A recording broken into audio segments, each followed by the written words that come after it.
Welcome to political box office myself Eshwar. గత ప్రభుత్వంలో cinema ఇండస్ట్రీకి అన్ని రకాల ఇబ్బందులు, ఎన్నో రకాల బాధలు. మరి ఇప్పుడు ఆ బాధలు తొలగిపోయాయా? ఇప్పుడు ప్రస్తుతం సోషల్ మీడియాలో బడా బడా ప్రొడ్యూసర్స్ అందరూ కలిసి డిప్యూటీ సీఎం అయినటువంటి పవన్ కళ్యాణ్ గారిని కలిసినటువంటి వీడియో వైరల్గా మారుతుంది. సో అసలు వాళ్ళు కలవడానికి గల కారణాలు ఏమిటి, వాళ్ళు ఏం చర్చించారు అన్నది చెప్పడానికి సినిమా ఇండస్ట్రీ ప్రముఖులు, నిర్మాత నట్టికుమార్ గారు మనతో పాటు ఉన్నారు. సో ఆ విశేషాలను అడిగి తెలుసుకుందాం. నమస్తే సార్. సార్, ముఖ్యంగా అల్లు అరవింద్ గారికి కావచ్చు, అక్కడ కూర్చున్నటువంటి నిర్మాతలు కూడా మ్యాక్స్ అందరూ కూడా పవన్ కళ్యాణ్ గారితో పనిచేసినటువంటి నిర్మాతలే. వాళ్ళ నిర్మాతలే మొత్తం. సో పవన్ కళ్యాణ్ గారితో ముఖ్యంగా చర్చించినటువంటి అవును, ఇప్పుడు ప్రస్తుతం ఇంకా అది ఎప్పుడు స్టార్ట్ అవుతుందని కూడా వేచి చూస్తారు చాలామంది నిర్మాతలు. సో ముఖ్యంగా చర్చించినటువంటి విషయం ఏంటి అంటే, అల్లు అరవింద్ గారు డైరెక్ట్గా కొన్ని విషయాలు చెప్పలేదు. అసలు ముఖ్యంగా దేనికోసం వెళ్ళారు, అక్కడ జరిగినటువంటి విషయం ఏంటి? యాక్చువల్గా నాకు తెలిసిన సమాచారం నిన్న ఏదో మీది మొత్తం టోటల్ స్క్రోలింగ్లో వాటిలో వాళ్ళ పిఆర్ఓ పెట్టడం కానీ ఏదో మొత్తం టోటల్గా ఇండస్ట్రీ కోసం చర్చిస్తున్నాము అది ఇది అని చెప్పారు. ఇండస్ట్రీ కోసం చర్చిస్తున్నామంటే దానికంటే ఒక ప్రోటోకాల్ ఉంటుంది, దానికంటే ఒక ఛాంబర్ ఉంటుంది, దానికంటే ఒక కౌన్సిల్ ఉంటుంది, దానికంటే అందరు నిర్మాతలని అందరినీ తీసుకొని చర్చించి ఇక్కడ ఏమేమి తీసుకోవాలి, ఎవరికి ఏ ఇబ్బందులు ఉన్నాయి, ఏ కష్టాలు ఉన్నాయి అన్నీ ఒక మెమోరాండం తయారు చేసి ఆ మెమోరాండం నుంచి అది సినిమా పెద్ద చిరంజీవి గారిని అలాగే అందరినీ తీసుకొని వెళ్ళాలి. మా సినిమా నాయకుడు చిరంజీవి గారు, మాకు సినిమా ఇండస్ట్రీకి పెద్ద చిరంజీవి గారిని తీసుకొని అందరూ వెళ్ళాల్సిన బాధ్యత ఉంటుంది.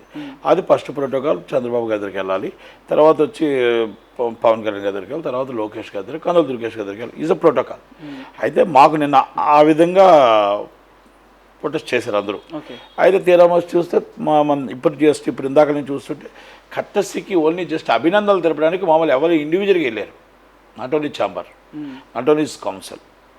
అది దానివల్ల ఈజ్ మిస్కమ్యూనికేషన్స్. అందరూ వెళ్ళారు, అభినందించారు పవన్ కళ్యాణ్ గారిని అభినందించి ఆయన డిప్యూటీ సీఎంగా అయినందుకు అందరూ అభినందించారు. అల్లు అరవింద్ గారు కూడా అభినందించారు. ఇది ఆర్ట్ ఆఫ్ ది టాపిక్, ఎందుకంటే అల్లు అరవింద్ గారు మొన్న జరిగే పెద్ద ఇష్యూలకి ఇన్సిడెంట్కి అన్నింటికి కూడా ఆయన వెళ్ళడం అనేది మొత్తం టోటల్గా ఫుల్ స్టాప్ అయిపోయింది. అలాగే సురేష్ బాబు గారు వెళ్ళడం కూడా ఓఆర్యూ చంద్రబాబుకి ఏం పని, మేము ఎందుకు సినిమా వాళ్ళని సపోర్ట్ చేయాలి, ఆయన జైల్లో ఉంటే మాకేం పని అనేది అప్పుడు ప్రెస్ మీట్లో మాట్లాడేటప్పుడు అదంతా కొంచెం గురుగా ఉన్నారు అందరూ తెలుగుదేశం అభిమానులు అంతా. కాకపోతే ఆయన కూడా వెళ్ళాడు కాబట్టి టింగ్ అనుకుంటూ వెళ్ళారు కాబట్టి అయిపోయింది. ఇక ఈ తక్కువ వాళ్ళందరూ అంటారు, తక్కువ వాళ్ళు మీరు పెద్దగా పట్టించుకోకండి, వాళ్ళు ఎక్కడైనా ఉంటారు. మీకు వైసీపీలో లేరా? వైసీపీలో కూడా ఉన్నారు కదా. మీకు దిల్రాజు గారు అన్నమాట గుర్తొచ్చదు లేదో. దిల్రాజు గారు ఏమన్నారు, పవన్ కళ్యాణ్ గారు మా హీరో మాత్రమే, పవన్ కళ్యాణ్ గారికి సినిమాకి సంబంధం లేదు, రేట్లన్నీ మేము పార్టీతో మాకు నరేంద్ర రెడ్డి గారు మాట్లాడుతారని చెప్పి. ఇవన్నీ నరేంద్ర రెడ్డి గారు అంటే వైసీపీ ఎంపీ అంటే ఇవన్నీ అంటే గతంలో పవన్ కళ్యాణ్ గారు కూడా సరదాగా మీరు రెడ్డి ఆయన రెడ్డి మాట్లాడుకుని అన్నారు కదా. ఆయన ఏమో సరదాగా చెప్పలేదు, నిజమే చెప్పాడు. ఆయన ఎప్పుడు సరదాగా చెప్పడు, మనసులో ఉన్న మాట కరెక్ట్గా ఆలోచించే అది కరెక్ట్గా అర్థుకుంటుంది, అలాగే అంటాడు ఆయన నీట్గానే. ఆయనకేమి చిన్న ఆయన అనుకోకండి, ఈరోజు దేశానికే వెన్నుముక్క అయ్యాడు. దేశంలో ఈజ్ పవన్ కళ్యాణ్ బ్రాండ్ అని చూపించారు కనుక, రాష్ట్రంలో కూటమి అంటే ఏంటో చూపించారు కనుక ఆయన ఎప్పుడు పవన్ కళ్యాణ్ తక్కువ అంచనా వేయకూడదు. కనుక నేనేమంటున్నానంటే ఈజ్ ద ప్రోటోకాల్. కనుక ఎవరు ఇండివిజువల్గా వాళ్ళు వెళ్ళొచ్చు, నేను వెళ్ళొచ్చు, ఇంకోళ్ళు వెళ్ళొచ్చు, డిఫరెంట్. కాకపోతే ఏంటంటే అందరూ కలిపి చర్చించడానికి వెళ్తేప్పుడు మాత్రం వెళ్ళాలి. అది మనం అందరం పిలుచుకొని ప్రోటోకాల్ ప్రకారం వెళ్ళాలి. అది కాదని చెప్పారు. రేట్లది పెద్ద ఇష్యూ కాదు. రేట్లు అనేది రెగ్యులర్ ఫార్మాట్లో రెగ్యులర్గా వెళ్ళిపోతుంది. ఎందుకంటే సినిమా రిలీజ్కి ఇంత రేటు, పెద్ద సినిమాకి ఇంత అని ఇస్తాం, ఇంత బడ్జెట్ అని ఇస్తారు, ఆ బడ్జెట్ ప్రకారం వెళ్ళిపోతుంటుంది, దానిదేమి ఎక్కడ ఆగదు. కనుక అది పవన్ కళ్యాణ్ గారి సినిమానా ఇంకో సినిమానా ఉండదు. ఇక్కడ చంద్రబాబు నాయుడు గారి గవర్నమెంట్లో ఏముంటుందంటే, కూటమి గవర్నమెంట్లో వాళ్ళు ఎవరు ఏంటి అని చూడరు. ఇక్కడ కులమతాలకి భేదాలు ఉండవు, అన్నీ కూడా మొత్తం టోటల్గా ఏది ఉందో రూల్ పొజిషన్ ప్రకారం అవుతాయి. రూల్ పొజిషన్ ప్రకారం ఇవాళ రేపు మార్నింగ్ రేట్లు వస్తాయి కల్కికి. సో వాటికి దీనికి సంబంధం లేదు. సో మీరు ఇందాక చెప్పినట్టు సోషల్ మీడియాలో స్టిల్ ఇప్పటికీ కూడా అల్లు అరవింద్ గారు కూడా ఆ వీడియోలో పక్కనే కూర్చున్నారు. అంటే అల్లు అర్జున్ గారి ఇన్సిడెంట్ని చల్లబరచడానికి అల్లు అరవింద్ గారి ప్రెస్ మీట్లో ముందుకు వచ్చి అందరినీ రిప్రజెంట్ చేస్తాం. Obviously Allu Aravind is one of the biggest producer.